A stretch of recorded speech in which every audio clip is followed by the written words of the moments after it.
Questioning monogamy as female-driven and desired.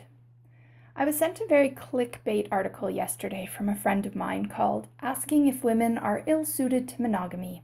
I was intrigued nonetheless and thankful that he vetted the article before sending it and had pre-warned me that the title was deceptive and the contents are well worth the read.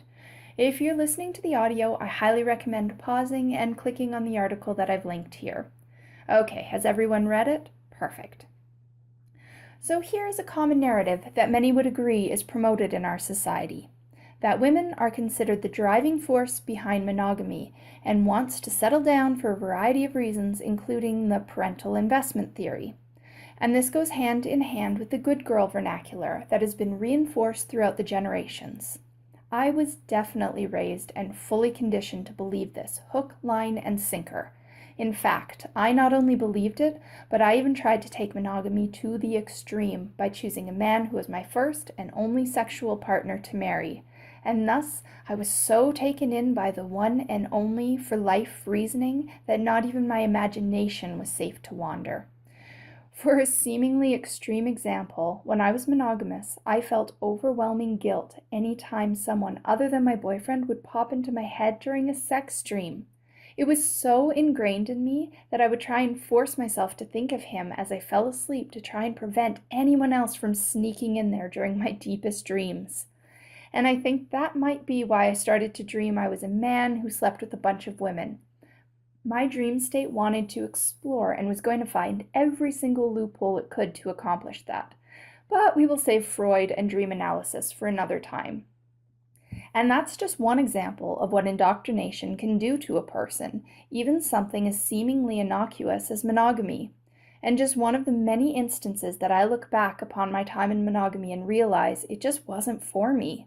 But getting back to the article, the suggestion is that non-monogamy may be the cure for low libido with a focus on women. That there is evidence to suggest when women fantasize about other men, their sex drive increases, thus making the current female monogamy narrative seem more like a myth. Are our libidos and this relationship norm actually at odds? It's certainly an interesting subject and one that I am excited to explore further.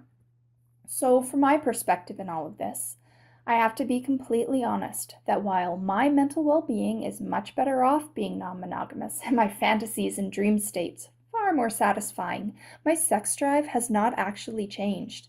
I have always had a higher than average sex drive, so I cannot entirely relate to the notion of sex dropping off by nearly 40% when in a long-term monogamous relationship. Having said that, there is ample evidence that this is the standard norm, and I do hear it often enough from friends and clients. So as I'm starting to get a little more used to, I may again be the outlier, so we have to discount my personal experience for the time being. Because women are taught that sex always dies in the end, and thus marrying your best friend is the most important criteria for a long-lasting marriage, there has been more camaraderie in sexual bedroom death rather than addressing it as an issue. And this has also legitimized the false notion that men are more sexual than women. It is such an important realization to acknowledge that there may be a problem with reduced sex drive in women, and then be forced to look beyond a magic blue pill to fix that. And further, to start exploring social factors, including more variety of partners, just like we have been led to believe men require for so long. The fact that we are bridging the gender gap in sexuality is incredible. By exploring a female's sexual experience and not just the male's, I'm so pleased with the questions beyond the quick fixes. So, while I love the thought-provoking points, I really want to caution my readers in regards to the last paragraph in the referenced article. The author is surmising that women are going to become more masculine in their sexuality, and by that she says we will see, and I quote, more women getting laid and leaving, having sex without wanting to bond. More girls up in their rooms, clicking on their computer and masturbating before they get started on their homework, end quote. I personally think this is a huge mistake to call these behaviors masculine or feminine. If your sexuality allows for less of an emotional bond with sex, we should not conclude that you are more masculine, nor should we surmise that masturbating to release an itch before work, so to speak, or a project is gender specific. It's a harmful narrative to promote. We cannot educate in a sex-positive way by relegating sexuality to gender or boxes like that. Instead, we need to promote more fluidity.